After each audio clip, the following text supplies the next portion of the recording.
Okay, let's unpack this. Mhm. This is a question that I think every single person who's ever loved a dog or worked in rescue has asked themselves at some point. Oh, absolutely. It's a huge one. Do mother dogs truly miss their puppies after they're adopted and, leave the home? It is the ultimate meeting point of biology and, well, our own human sentiment, isn't it? Totally. We want the answer to be a simple, yes, she's heartbroken. We do. But the science, it offers a much more complex and, frankly, a much more fascinating answer. And that's our mission today. We have a robust stack of research here, everything from veterinary science articles on hormones to behavioral studies on canine recognition. Right. So our goal is to really extract the nuances and give you a complete picture, moving beyond just simple instinct to maybe explore the depths of their cognition and, dare I say, emotion. And to do that, we absolutely have to start with the biology. I mean, the initial bond is so intense for a very good reason. Right at the beginning. From the moment of whelping, the mother is just locked into this sensory-rich loop of scent and touch and sound. And hormones are driving all of this. Completely. Hormonal surges make sure she is hyper-responsive. It's a maternal imperative that is centered really entirely on the survival of that litter.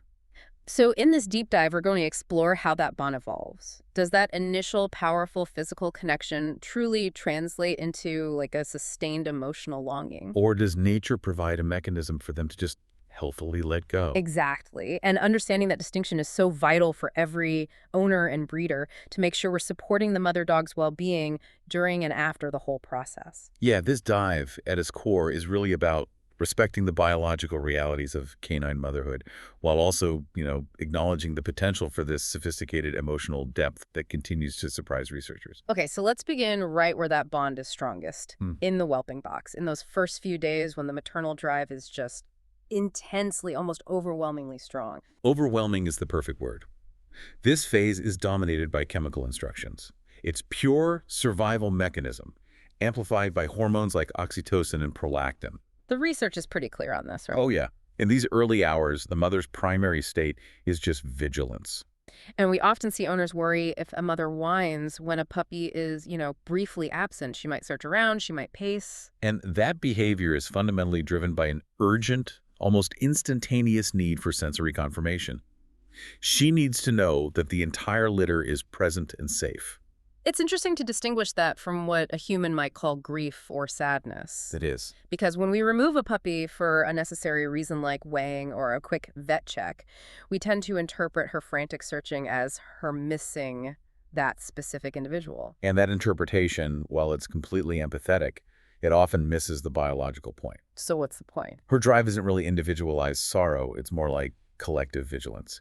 The sources suggest this restlessness reflects her primal instinct to guard the integrity of the litter. The integrity. Yeah, if one piece is missing, the entire unit is potentially compromised. It's an immediate stress response tied to the survival of the whole, not necessarily an emotional attachment to that one pup. So it's less about a deep personal affection for an individual and more like an essential biological checklist. Exactly. And if that checklist isn't complete, all the alarm bells go off. She needs the sensory feedback, the scent, the sound, the heat, to confirm order and safety. And this is all reinforced by the role of physical closeness, right? Powerfully. I mean, the relationship is built on constant physical proximity, nursing, licking, gentle nudging. It's a constant feedback loop. A self-reinforcing one. This constant touch provides essential physical warmth for the pups, and it provides emotional reassurance, which releases more oxytocin for both the mother and the pups. So if you disrupt that system by removing a pup, you're introducing a short-term stressor. Precisely. And the swiftness with which reuniting the pup restores the balance is very telling. What does it tell us? The source of the stress is the absence of that sensory confirmation, not necessarily the recognition of an individual loss. As soon as the scent and the heat return, the vigilance drops, and the maternal behaviors they resume. So let's talk about managing those necessary interruptions. Even a brief vet exam can really unsettle her. How should caregivers interpret and manage that? The key, really, is stability. These mothers are highly sensitive during this phase. She views pretty much any change as a potential threat. So the people helping her. The human support team, as we might call them, they have to work hard to maintain her routine and minimize environmental changes during handling. And that builds trust. It does. This steady routine reinforces her trust in the humans and allows her maternal drive to focus on nurturing, not worrying about, external threats. Her energy shouldn't be diverted to stress. That makes perfect sense. And this foundational insight that this first phase is all about survival and sensory confirmation, it's the bedrock. It's the platform upon which longer-term memory and potential emotional ties are built. So the maternal drive ensures the species survives, but the continuous positive feedback of caregiving is what creates the scaffolding for an enduring memory later on. That's it. It ensures physical survival first, and in doing so, it creates a powerful, positive learning experience in the dog's brain. Okay, so let's move beyond the whelping box, because here's where we start looking at the true longevity of the connection. We need to transition from that immediate hormonal drive to how the bond is actually imprinted as a long-term memory. And this is truly fascinating because the question of missing shifts from a biological urgency to a cognitive recollection. Dog mothers are operating on this dynamic blend of chemical residue and alerted responses. And the most powerful of these, according to all the neurobiology, is scent, the scent imprint. Scent is the primary currency of the dog world. It is the absolute bedrock of long-term maternal recognition. It's so different from us. Completely. In humans, scent information has to pass through several cognitive filters. But in dogs, the olfactory system, particularly their massive olfactory bulb, is wired directly to the amygdala and the hippocampus. Centers for emotion and memory. In the very centers. So scent recognition is practically instantaneous and deeply emotional. And each puppy has its own unique scent. A unique scent fingerprint. And that is imprinted in her brain, potentially for years. This mechanism ensures that recognition can and often does occur long after the physical need to care for them has gone. But how does this endure when those hormonal drivers fade? I mean, we know that oxytocin and prolactin, those powerful nurturing hormones, they naturally decline as weaning progresses. Right. And owners see this and they worry the mother has just forgotten them. Yeah.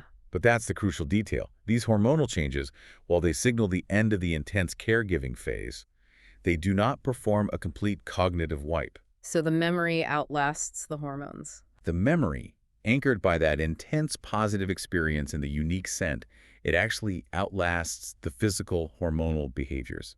Imagine the hormonal surge as like a powerful chemical marker that highlights the memory in her brain. Okay. Once the chemical fades, the highlight remains. It just shows the resilience and depth of the canine brain's ability to store these positive associative memories. So she may stop acting maternally, but she doesn't stop knowing who they are. Precisely. And this leads us directly into associative learning. Mother dogs link specific puppy scents, sounds, and physical interactions with the profound satisfaction of caregiving. That feeling of, I'm doing my job and it's working. Exactly. That positive reinforcement is intrinsically linked to the puppy's specific scent. That's powerful. It suggests that when people ask if they miss their puppies, the recognition isn't merely instinctive. It might actually carry a true emotional weight. That is the implication, yes. The resurgence of that familiar scent years later could trigger similar positive emotional responses that she associated with successful caregiving. Think of it like hearing a song from your happy childhood. Ah, okay. The physical need isn't there anymore, but the positive emotional resonance just comes flooding back. Instantly. And we do rely heavily on anecdotal evidence here. Those well-documented joyful reunions with tail wags and face-licking years later. These moments are concrete examples of that stored memory blending with biology. And just to dig a bit deeper on the mechanism, what about the vomeronasal organ, the VNO? Does that play a role here in distinguishing family? The vomeronasal organ, or Jacobson's organ, yes. It's fascinating because it detects pheromones, which are chemical signals specifically related to reproductive status and, importantly, kin recognition. So it's like a family detector. In a way, yes. While its function in dogs isn't as thoroughly studied as in some other species, its presence suggests a deep primal mechanism for family identification. It could be responsible for locking in the unique pheromonal signature of her offspring. So scent is not just a pleasant smell for them. It's a rapid-fire emotional highway connected to a chemical ID card for each individual. That's a perfect way to put it. It confirms that this enduring bond is a remarkable blend of hardwired anatomy and rich life experience. Okay, let's move to the practical reality of separation. Weaning is that first major milestone that prepares both the mother and the pups for departure. It is. Weaning is a calculated act of detachment, really, orchestrated by nature. How so? Well, initially, the mother might only be away from the pups for a few minutes at a time, But as the pups develop teeth and solid food is introduced, she starts to experience physical discomfort from nursing. Right, their little teeth are sharp. Very sharp. So this physical driver actively encourages her to spend less time nursing. It works in tandem with the pup's own growing need for independence to drive the separation process. But the timing and the style of that separation must be critical to minimizing stress, especially for the mother. Oh, absolutely critical. If the separation is sudden and complete, it can be deeply disruptive. What happens then? What are the immediate consequences for her? The source material highlights that sudden, complete separation can definitely lead to temporary searching behaviors. Which again, isn't necessarily deep emotional mourning. Right. It's more of a profound disruption of her daily routine. Her mammary glands may still be producing milk, which is uncomfortable, and her brain is suddenly missing the constant sensory input, the noise, the heat, the sense that defined her last couple of months. So the searching is her brain and body trying to reconcile the sudden absence of a major daily function. That's a great way to put it. Now contrast this with gradual rehoming, which is much, much preferred. 1 or 2 puppies leaving at a time. Exactly. Over several days. The mother's adjustment is far smoother. The environmental scent cues fade out slowly, allowing her body and mind to adapt without the shock of an abrupt void. So for owners managing this, how can we help soften that loss of scent cues? The human role here is vital. We can use comfort items. Retaining familiar bedding or a blanket from the whelping area can really help soften the blow. So she can still have that scent around for a while. She can. She can spend time with it, allowing her to process the fading scent gradually. And those signs we see, sniffing the bedding, visiting the empty space, maybe short, mild vocalizations, they're all indicators of an awareness of the missing pups. And how long do those signs typically last? For a healthy, well-adjusted dam, these behaviors usually fade pretty quickly, often within a few days to a week, assuming her normal routine exercise, feeding, human interaction resets promptly. And if they don't? If the behaviors persist for longer, that's a red flag. It could mean she's struggling with the transition and might need some veterinary or behavioral support. So the human role is critical in rebuilding her independence and making sure she adjusts emotionally. Absolutely. The focus shifts entirely to her. Maintaining a highly consistent schedule of regular play, rigorous exercise, and one-on-one companionship is essential. This reduces the restlessness. And you can introduce new things too, right? Yes, gradual introduction of new experiences, like novel walks or training challenges, helps her rebuild a sense of self and independence outside of that maternal role. Essentially, we are replacing the intense, mentally demanding job of raising a litter with engaging, positive alternatives. Precisely. We are acting as a reliable, comforting substitute for the structure that motherhood provided. That supportive care ensures her adaptation is smooth and minimizes any real distress. Okay, this next section touches on what I think is the most frequently misunderstood aspect of dog motherhood. The mother actively preparing her pups for the world, which involves this necessary distancing that, to human eyes, often just looks like rejection. This is a critical point that really challenges our anthropomorphic view. Our tendency to see them as furry little people. Exactly. Wild and domestic canines have these deeply ingrained instincts that encourage dispersal. It's crucial evolutionarily. It reduces competition for resources and prevents inbreeding. The mother is genetically programmed to ensure her offspring become independent. And we, as owners, really need to be aware that misinterpreting those actions when she limits nursing or uses her body to signal enough as rejection is it's incorrect. It's fundamentally incorrect. The mother's shift in priorities is incredibly healthy and necessary. She is providing nature's curriculum. She's teaching boundaries, resilience, bite inhibition, all lessons crucial for survival. So when she growls gently or blocks them, She's not rejecting them. She is preparing them to thrive without her constant care. It's teaching toughness with love, essentially. it's the ultimate act of letting them go. It is. If she continued to coddle them past a certain age, they'd be less equipped for the world, and her own health would suffer. Letting go is a necessary part of successful motherhood across most mammalian species. Now, let's explore this idea of emotional intelligence. The outline suggests some mothers adjust behaviors based on individual pups' needs. How do we distinguish that from just a simple conditioned response? That's where the analysis gets nuanced. A simple conditioned response would be treating all puppies identically based on a single stimulus, like hunger. Okay. But observing a mother who, for example, allows the smallest or weakest pup continuous access to her, while actively correcting the strongest pup for the same behavior, That suggests an adaptive strategy. One that's tailored to maximize the survival and socialization of the whole litter. Yes. This adaptability suggests a form of behavioral flexibility that goes beyond rote instinct. She's demonstrating an awareness of the relational dynamics within the litter and responding appropriately.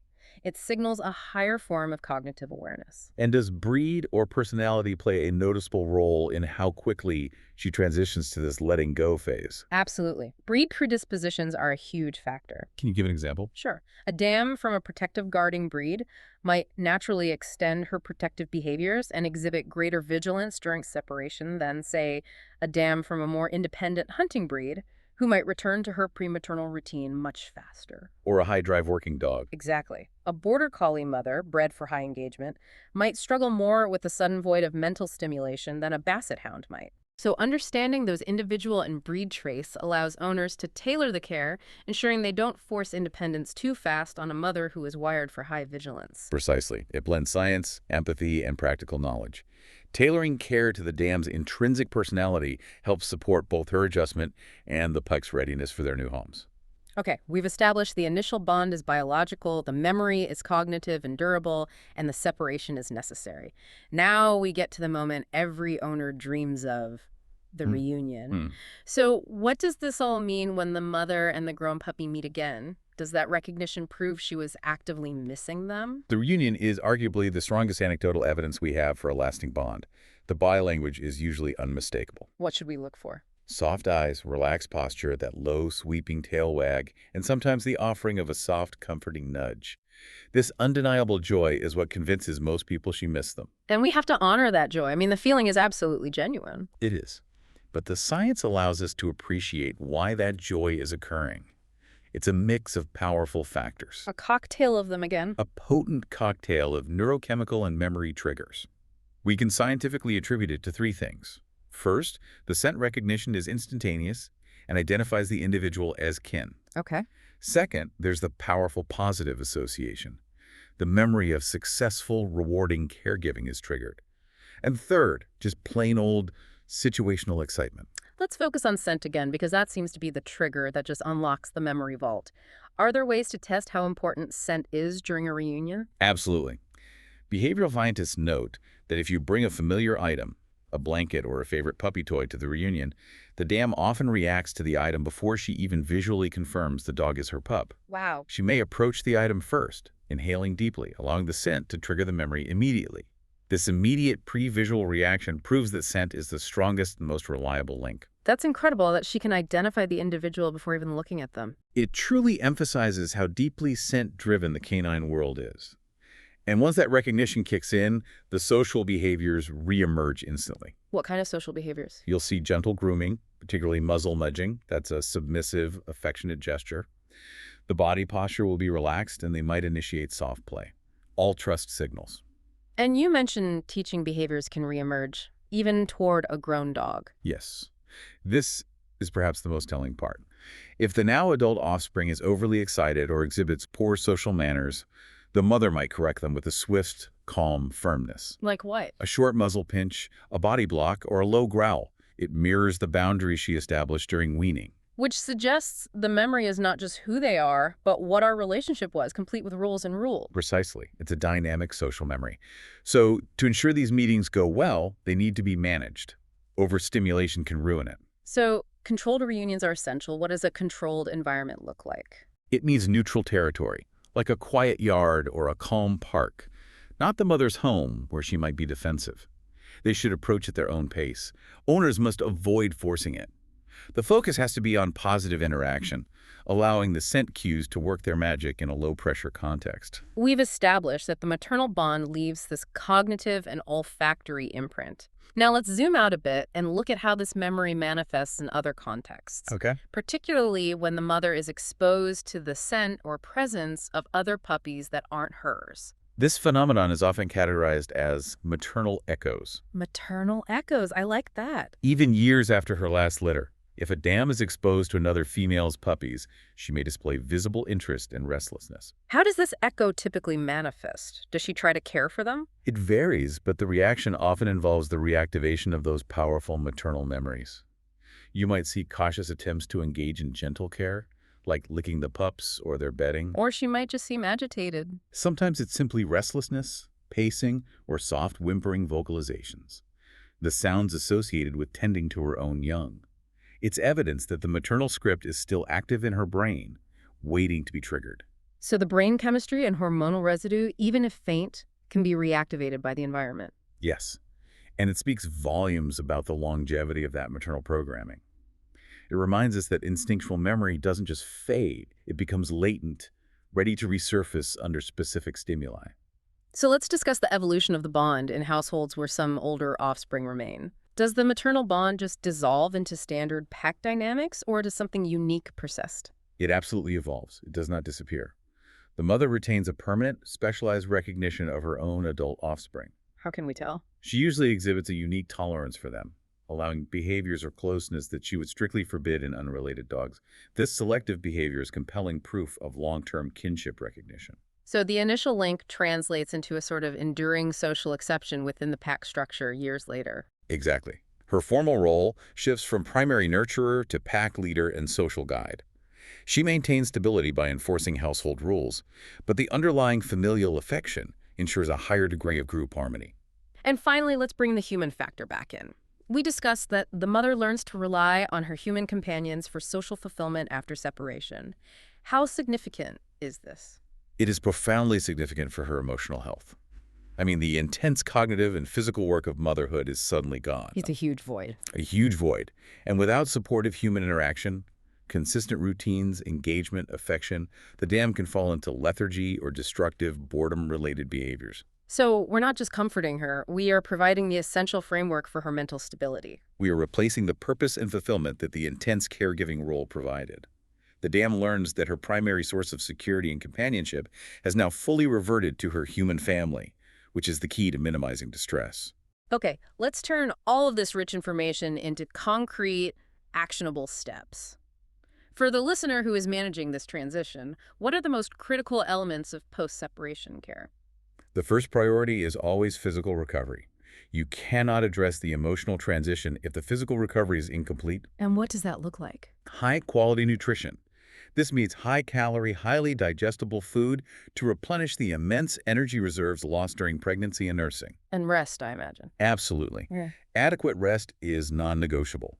She's essentially been on 247 duty for months. A well-rested, well-fed dam is just exponentially better equipped to handle the emotional adjustment. So once the body's recovering, the focus shifts to the mind. How do we keep her mentally engaged without the litter? Mental enrichment is key to successfully redirecting her focus. We have to strategically fill that cognitive void. How? What kind of thing? Implement new, demanding activities. Scent work trails where she has to use her powerful nose. Advanced puzzle feeders that require problem solving, learning new tricks.